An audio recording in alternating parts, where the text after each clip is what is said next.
Hi everyone, welcome back to my channel and thank you so much for stopping by. If you're new here, welcome.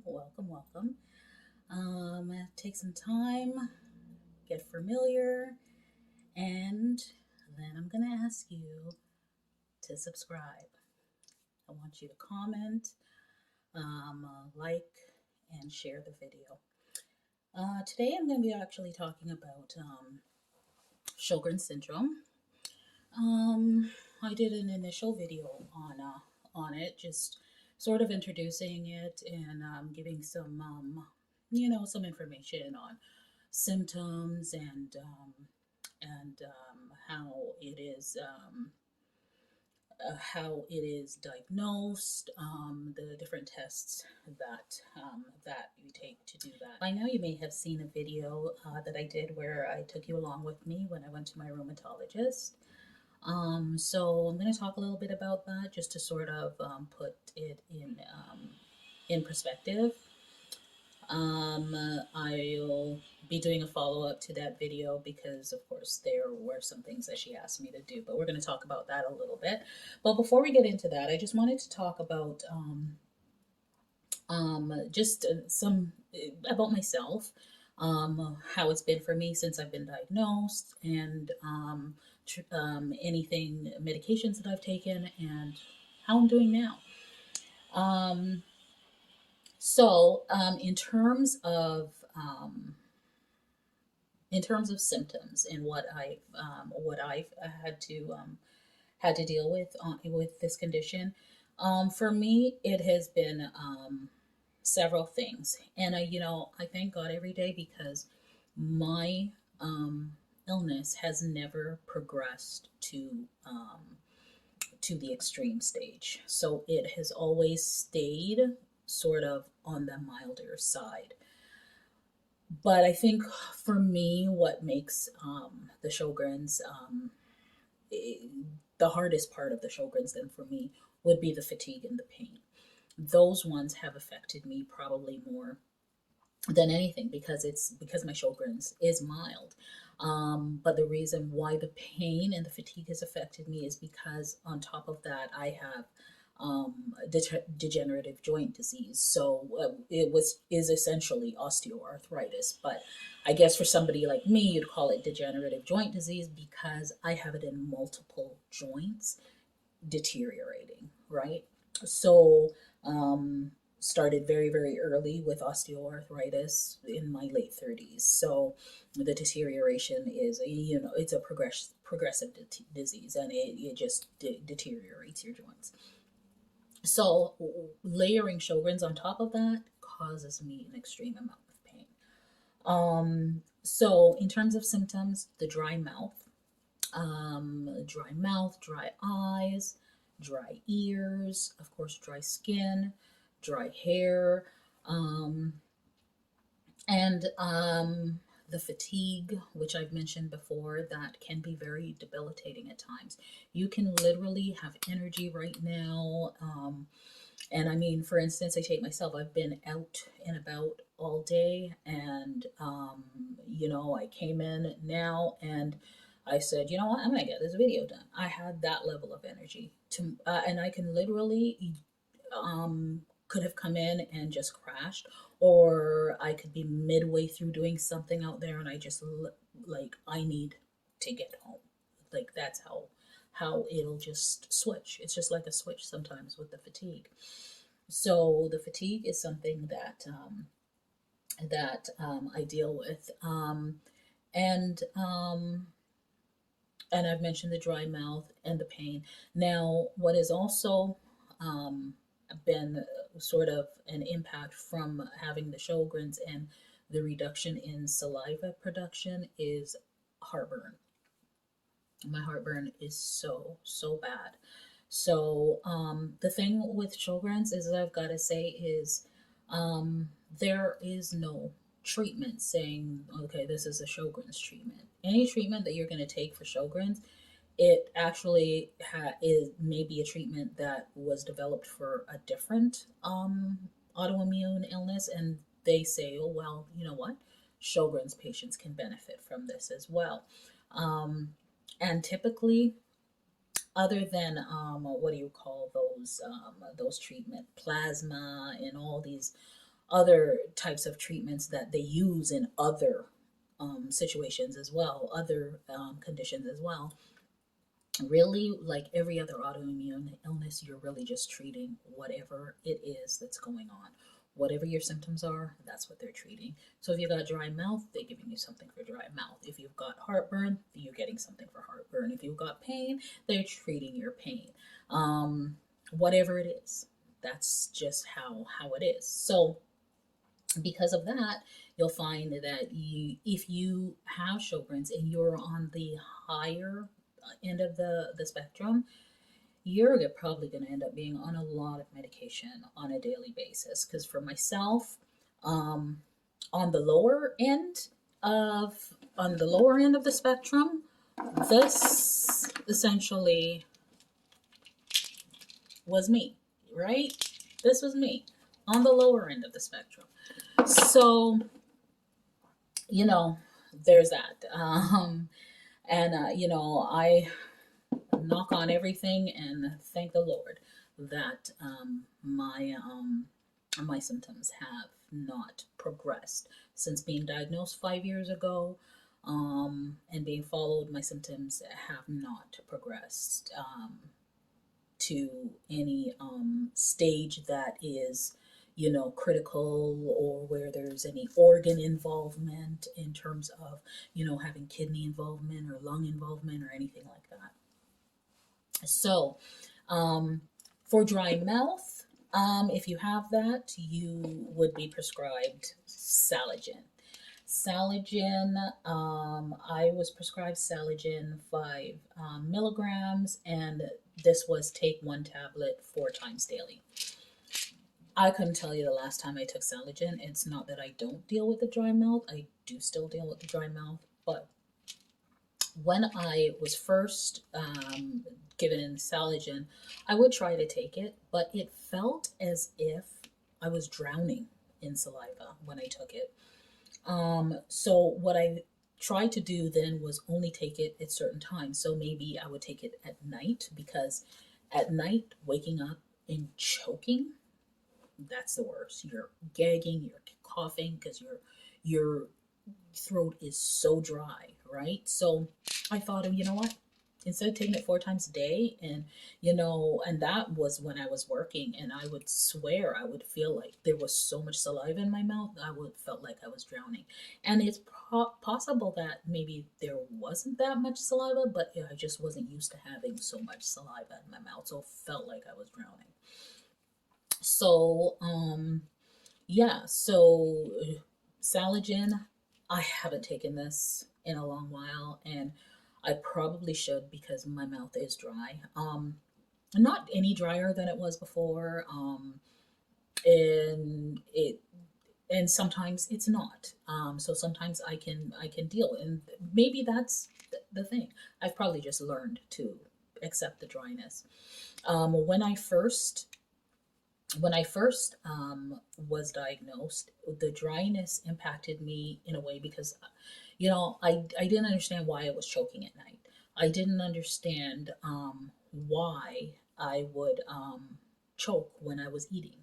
So, painting a picture for you. I grew up in a household where you didn't drink and eat. I had to eat after my meal was done. So, of course, for me, I grew up with that same mentality. Not supposed to drink and eat, because when you're growing up, they don't want you, parents didn't want you filling your stomach with all that juice or water or whatever you were drinking, right? Because then you weren't eating your food. Your stomach was now full with all that liquid. You weren't eating your food. So they wanted you to get your nourishment. So, of course, I grew up with that, and it stuck with me. So um, as an adult, my kids were always like astonished how I would go through my entire meal and never touch my drink beside me. Or maybe there would have been one sip of my drink, until, I started choking when I was eating because there was no saliva to bring the food down. So it would get stuck in my throat and I would start. And then my kids would be around. They'd be running from wherever to get me something to drink because, of course, I wasn't, you know? So, yeah, so with now having experienced that enough times, I know that I have to drink. If I'm consuming something, I have to drink because it needs that to go down. But then that is what impacts the stomach, right? Because the stomach needs all of the acids from your saliva to break stuff down in there. And when you don't have that much saliva, it's not breaking down as fast. When my doctor sent me, because I was having such bad heartburn, and the doctor sent me get an ultrasound because she was not going to give me a prescription.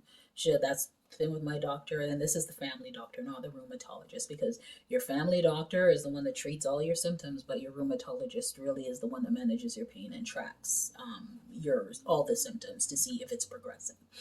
But the family doctor is the one you go to when you have an issue and they treat it. They prescribe you the medication and whatnot. So I went to my family doctor. I'm like, such horrible heartburn. A whole bottle of Tums cannot help me with this heartburn. So she sent me, before prescribing anything, she sent me to get a test done, an ultrasound.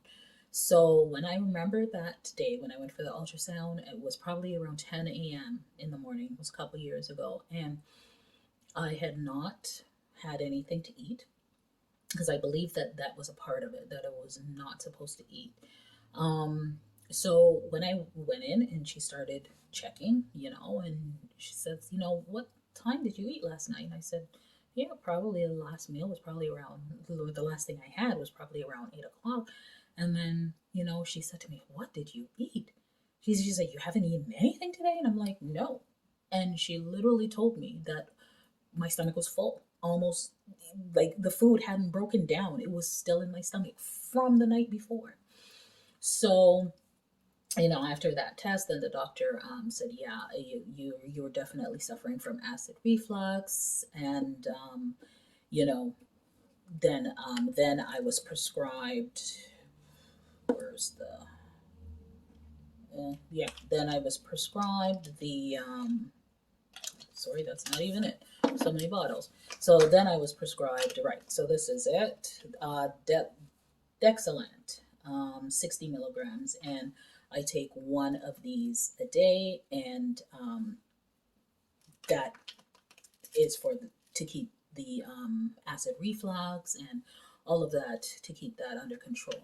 Now, now she prescribed these, and I took that test like 2 years ago. I have tried since then to not take these pills. I was like, you know what, because just like the Saligen, don't take it. I always attempt to see, how far can I push this boat? How far can I go without, maybe it's healed itself, right? You don't just want to take things endlessly, right? Maybe it's healed itself. So, I tried and I couldn't. More recently, I tried again. I One day I didn't take it. It was a little burning, but you know what? I'm like, I can live with that. I'm good. By the second day, I was dying. By that night, I was dying, and I was like, okay, tomorrow is not gonna pass that I do not take this medication. So my stomach, of course, is still highly impacted. I need to stay on my stomach meds. So so yeah, you treat whatever it is that you're experiencing, and sometimes it is the result of the Sjogren's, and other times it's not. And sometimes you will experience things and then nobody can tell you why. Burning sensation in my hands, burning sensation in my feet. I remember when the burning started. I was driving the car. I was just driving to work one morning, and my foot was on fire. And I was literally driving, and I was looking down like, is there something ignited down there, that is how much it burned. And I put my hand down there and I could feel no heat, but my foot was on fire. Of course, my rheumatologist sent me to a neurologist, took all the tests, took an MRI, took everything. The only thing he said he could not see any nerve damage. He could not see anything that was causing that sort of symptom. He said in my back I did have advanced osteoarthritis, which I know. I've got narrowing discs and whatnot in my back from the osteo. So um, the last thing he said to me was, he said, you know what? Sometimes Sjogren's patients, like, they experience these and we don't see it. He said we don't see it on a test result, but Sjogren's patients do report getting tingling, getting burning, getting numbness sensation. And there's nothing on a result on a report that tells them, oh, that's the reason why. It just happens with Sjogren's patients. So I went away from that when I went back to my rheumatologist and I told her, I said, you know what? He said, yeah, the MRI showed the deterioration in my spine from the osteoarthritis, but he said he couldn't see any nerve damage that would be causing the burning in my feet. And I said, he said that it more than likely is my Sjogren's, and Sjogren's patients experience it. Well, she was upset. My rheumatologist, he's like, I don't like when they say that. They always say, well, it's Sjogren's, when they don't know what they're talking about and they don't understand. So I said nothing at that point, but I kind of looked at it and I thought, okay, so he's telling me that, from his experience as a neurologist, that he's seen a lot of Sjogren's patients experience these things, but there's no result on the test that says specifically why. So to me, I looked at that as, as a neurologist, he was speaking from his experience, right? So she wanted something that was concrete, that said on a report, that said, you know, this, or this. And because she wasn't getting that, and he was saying that, it more than likely is my Sjogren's that's contributing to that, she didn't like that. So with any case, that's just something that I've lived with. And what was prescribed for me, and these were prescribed to help with the pain and the numbness and burning and tingling, is gabapentin, that medication that is for other things, but now they're prescribing it as pain meds. So I started out with the gabapentin 100 milligrams, and it was like this whole thing: take one capsule daily for a week, then twice daily for a week, then 3 times daily for a week, then increase one capsule every week until you get to 300 milligrams. This made me feel as if I was lost on another planet. It made me feel as if when I was walking, it made me feel like the ground wasn't there, like I had to step far to find the ground. I was dizzy all the time. Tried that for a week, went off of it. So what she what she suggested then at that point was, maybe there's just the 300 milligram tablets, and take this at night as needed, so to help with the night pain. Because the burning in my feet would happen at night. Well, it would happen at any time of the day, but it would happen at night. And of course, my pain levels were always worse at night. But as you can see, these bottles are full. I had started with another bottle. That bottle is halfway. This one never got through it. I took a week of it and I never took it again. At some point she had, and it works for the pain, but what I don't like is the sensation afterwards. I do not like feeling like I'm out of control, like I'm all the day long. And even after taking one of these at night before bed, that's what I experienced. Even the next day, halfway through the next day, I was still experiencing the same thing. So what I ended up sticking with for pain, she had also prescribed, it was like a $500 medicated rub that was the pharmacist. They mixed it specially in a special way. And that rub I was supposed to use on my joints to also twice a day to also help with the pain. So I was at when I started this, I was taking that also, that rub, and using that for pain and taking this at the same time. I stopped all of that. I stopped that. I stopped that. Um, and I have only stick with this, and this is naproxen. So this I take only as needed, and this helps with pain and it helps with inflammation. So this one is not really helping with any inflammation. This one is just sort of telling your brain to block the pain, right? That's what this is. It's rewiring your brain. That's what this one does, because it's used for people who have epilepsy and all of that. So it's um it's it's sort of speaking to your brain more than anything else. So I think that's why, after feeling the effects of taking the gabapentin, I was like, no. She tried to put me on Plaquenil. I did not want to go that route. I did not want to take any steroid medication. I mean, heaven knows my pain levels were high enough between the Sjogren's flare and when with the osteoarthritis layered in. It was definitely high enough, but I didn't want to go that route. So my family doctor actually prescribed naproxen, and I told my rheumatologist that I was taking this, and she said, you know what, if that works for you, that's good. And she prescribed also a muscle relaxer to go along with it. So I would then go ahead and take the muscle relaxer when I needed it. Sometimes even forgetting that I had, because I try not to take medications when the pain is so bad, I even forget that I have this stuff.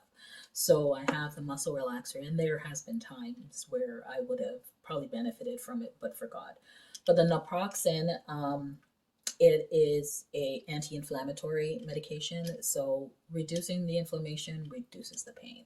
So I'll take this, and if my pain is still there, like it'll take it from a level 10 pain, and it'll probably bring it down to maybe a 4, and then I will take my Tylenol arthritis on it, because you can take the two. So that's what I do to manage my pain, and I'll tell you that the last time I taken this would have been just maybe last month, for the first time in maybe 6 months. So that's how, because my pain levels are no longer at a 10. My pain levels typically stay around a 4, a 4 and under. Right? That's where I am with pain. Mind you, at night, the pain can get up to maybe a 5 or a 6.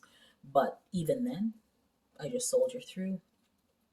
And only if I'm at 8 or 9, then I will venture for something. But otherwise, I don't. And I've got to tell you that my biggest advice to anyone that is watching this today, and I'm probably going to wrap it up, and we'll discuss my video in another video.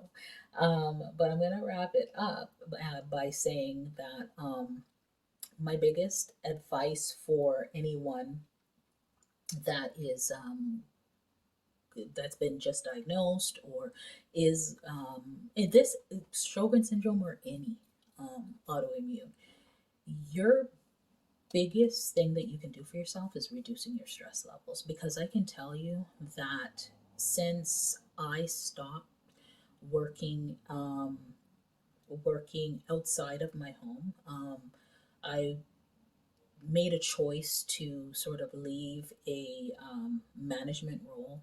Was just highly stressful. I worked a lot of hours. I had a lot of responsibility. I had 3 teams that I was running. So I was responsible for 30 people, and it was 3 teams of 3 different functions. So I just had things being thrown every which way. And during those years is when this developed. During those years is when this got worse. During those years is when I had the worst level of pain and fatigue that I had ever experienced. So, I mean, I would go to work and just have enough to get to work. There were days where walking to my desk was a slow crawl because the agony was so bad. And I'd work. I would soldier through and I would work and I would work sometimes 12 hours a day. I'd come home and I had no energy for anything, no energy to cook, no energy to do anything at all in my home, only to hit my bed so that I can get enough rest to do it again the next day. And the stress levels that I was under. So, since it's been almost been 2.5 years now since I haven't done that job. I mean, I've taken after doing my knee replacement, of course, and then recovering from that, I did start working from home, doing a job that is not in management, but it was working from home, and that I can tell you is what saved me. It's what saved me. Um, the pain is there, the symptoms are there, but I can tell you it was after that job when I first started hearing my rheumatologist start saying, "You're doing very good," and it was after that she put me on a year repeat for seeing her. Right before that, I was seeing her every 3 months at first, then I went to every 6 months, and then after that, it was every year. Like, even after my last appointment, it's a year till I see her again. So that's just to show you that stress in every way, in any way that we can. Because even now, I still have some levels of stress, but my stress levels are not anywhere close to where it used to be. So my suggestion is, if you're in a highly stressful situation and you've been diagnosed with any autoimmune illness, please, please, please look at ways to reduce your stress. Look at ways to take care of you, because that stress in your body is going to trigger, it's going to flare, it's going to exasperate every symptom that you could pause and probably cause you to get new ones. Stress on any level is no good. So those are my medications that I take or don't take, because, like I said, I'm on none of these pain medications. I don't take the Saligen for the dry mouth. My Naproxen, the only anti-inflammatory pain medication I take, and muscle relaxers as needed. And I haven't needed them that often, that much. So I am with that. I'm doing very well. The burning still happens, but not. I had the way the burning first started. I have not experienced it to that level. Probably in the last 2 years, I would say. I do have that tingling here or there, feeling that little numbness sometimes, but nothing like what it used to be. Reduce your stress levels, folks.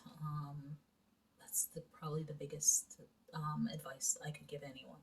Reduce your stress levels as much as you can. So my next video, what I will do is I'll talk about the video that I posted about my doctor's visit, because she sent me for some follow-ups that she wants me to retake my what do you call it, my scan, to see what my dryness levels are. She wants me to retake that scan. So I'm booking that. Not sure how much I can video for that. So I'm going to book that. And then once I've booked that and have the results of that, then I will know a little bit more. And then what I can do is give you a follow up on that visit, because essentially what she was saying is I'm doing well. So once I book the scan, salivary scan. I think that's what the word was, salivary scan. Once I book that and get my results from all of that, then I can come back and tell you guys what's going on and what's up with the status of that. she was very impressed with my results, and that's good. That's good. Reduce your stress, folks. Reduce your stress. So until the next update, bye.